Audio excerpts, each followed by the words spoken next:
Assalamualaikum warahmatullahi wabarakatuh. Perkenalkan, saya Afifah Sri Nuraini, kelas Gizi 5C, Angkatan 2019, Fakultas Psikologi dan Kesehatan, Win Wali Songo Semarang.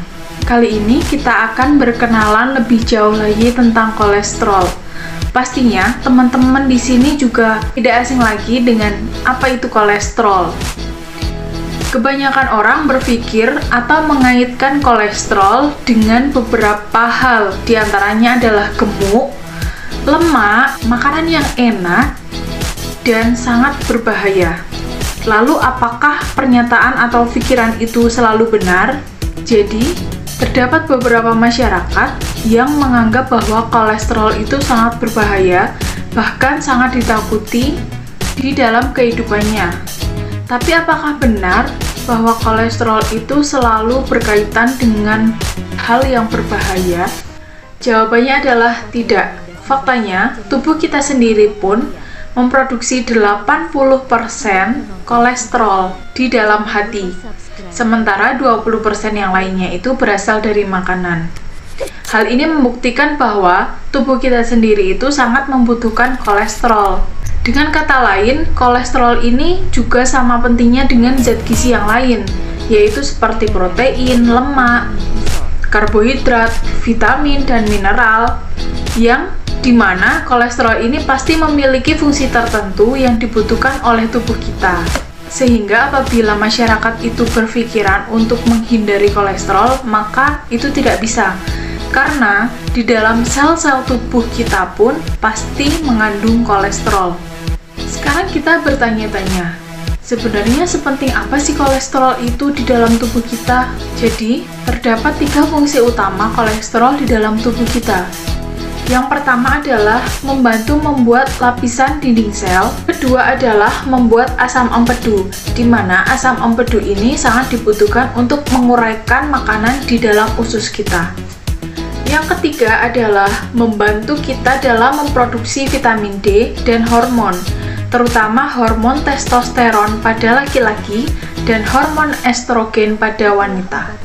Normalnya, tubuh akan memproduksi kolesterol sesuai dengan apa yang kita butuhkan. Tapi, kadar kolesterol di dalam darah kita juga bisa meningkat karena adanya asupan yang kita makan. Semakin banyak makanan berlemak yang kita konsumsi, juga akan meningkatkan kadar kolesterol di dalam tubuh kita. Kolesterol secara alami hanya akan terbentuk di sel binatang dan tidak terbentuk di sel tumbuh-tumbuhan. Memang sel tumbuhan itu membuat komponen yang hampir mirip dengan kolesterol yang dinamakan pitosterol. Namun, pitosterol ini tidak dibutuhkan oleh tubuh kita, sehingga dalam diet makanan juga tidak diambil lalu dimasukkan ke dalam tubuh kita. Oleh karena itu, jika kita sering menjumpai makanan yang banyak mengandung kolesterol, diantaranya adalah makanan hewani seperti kuning telur, jeroan, otak, dan lain sebagainya. Mari kita kenal lebih lanjut tentang jenis-jenis kolesterol. Terdapat 3 jenis kolesterol, diantaranya adalah LDL atau Low Density Lipoprotein atau kita kenal sebagai kolesterol jahat. Yang kedua adalah HDL atau High Density Lipoprotein yang biasa kita sebut dengan kolesterol baik, dan trigliserid. Trigliserid merupakan jenis lemak yang berkaitan dengan kolesterol, maka secara tidak langsung akan meningkatkan kadar kolesterol di dalam darah juga. Tingginya kadar trigliserid di dalam darah dapat diatasi dengan diet karbohidrat. Untuk lebih jelasnya lagi, ayo kita belajar tentang metabolisme kolesterol. Awalnya, kolesterol yang terkandung dalam suatu makanan diserap oleh usus kita dan kemudian dibawa ke hati melalui sirkulasi darah. Di dalam hati, kolesterol dikelompokkan dengan lemak-lemak yang lain.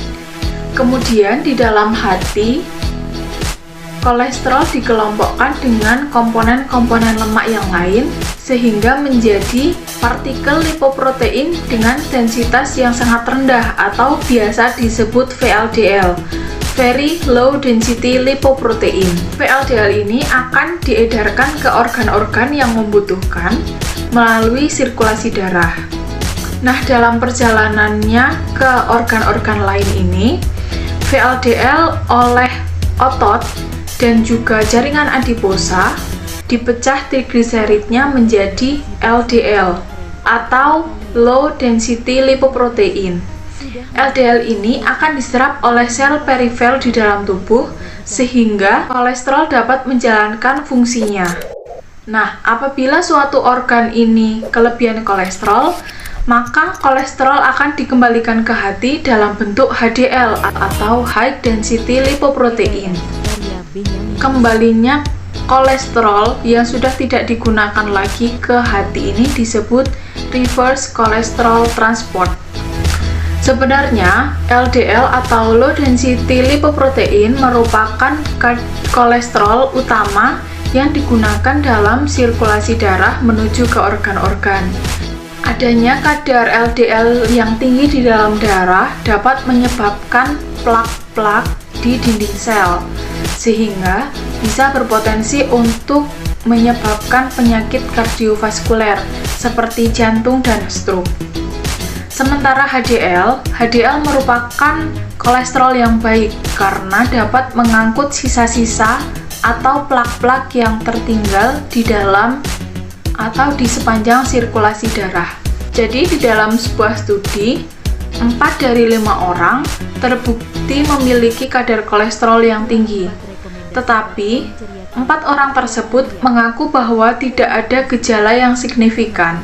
Maka dengan tidak adanya gejala yang signifikan tersebut, maka dapat membahayakan tubuh kita secara mendadak. Oleh karena itu, kita perlu melakukan tes darah setidaknya 5 tahun 1 kali sejak usia 20 tahun. Kita perlu ingat bahwa kadar kolesterol total di dalam darah kita tidak boleh lebih dari 200 mg per desiliter. Apabila kadar kolesterol di dalam tubuh kita terlalu banyak, maka akan menimbulkan aterosklerosis atau penyempitan pembuluh darah karena adanya kolesterol. Lalu, apa yang harus kita lakukan ketika kita sudah terlanjur memiliki kadar kolesterol di dalam darah yang tinggi, atau bahkan kita harus mencegah adanya kolesterol yang berlebihan di dalam darah kita? Terdapat beberapa cara. Yang pertama adalah melakukan diet, olahraga, dan pengobatan. Hal ini dilakukan untuk mempertahankan berat badan ideal kita, serta melakukan aktivitas fisik minimal 30 menit tiap harinya.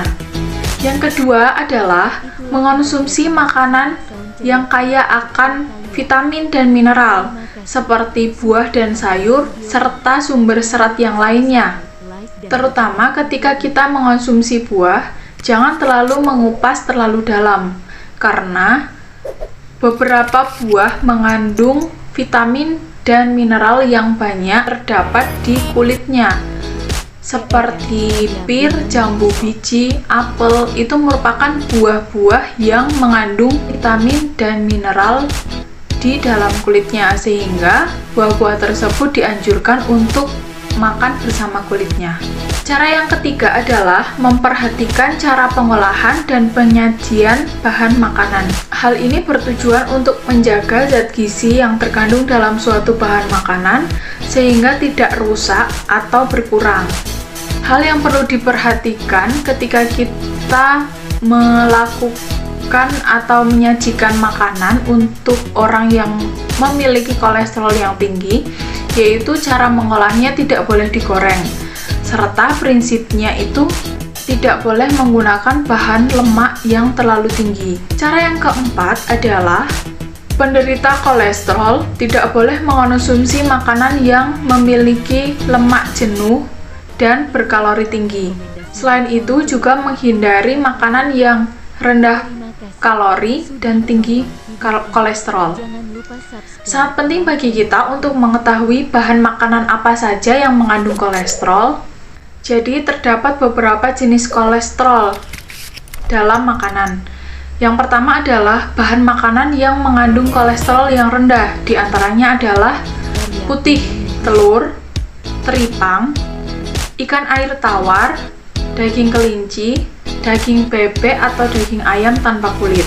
Selanjutnya, bahan makanan yang kita boleh konsumsi namun sekali-kali di antaranya adalah iga sapi, daging sapi, dan burung darah. Selanjutnya, jenis makanan yang mengandung cukup tinggi kolesterol yaitu sapi berlemak, gaji, keju, seafood, siput, dan juga belut. Jenis makanan yang mengandung kolesterol yang tinggi diantaranya jeroan, susu sapi, dan tiram. Yang terakhir adalah jenis makanan yang mengandung sangat tinggi kolesterol yaitu otak, kuning telur ayam, cumi-cumi, dan juga telur puyuh. Selain makanan yang mengandung tinggi kolesterol, ada juga makanan yang terbukti dapat menurunkan kadar kolesterol di dalam darah. Di antaranya adalah ikan salmon, alpukat, bawang putih, bayam, kacang-kacangan seperti mede, almond, dan kenari, dan juga coklat. Terdapat beberapa referensi menu untuk penderita kolesterol, yaitu pure kentang, bobotok tahu ikan, dan juga salad wortel. Sekian pemaparan materi dari saya. Semoga bermanfaat. Billahi taufiq wal hidayah. Wassalamualaikum warahmatullahi wabarakatuh.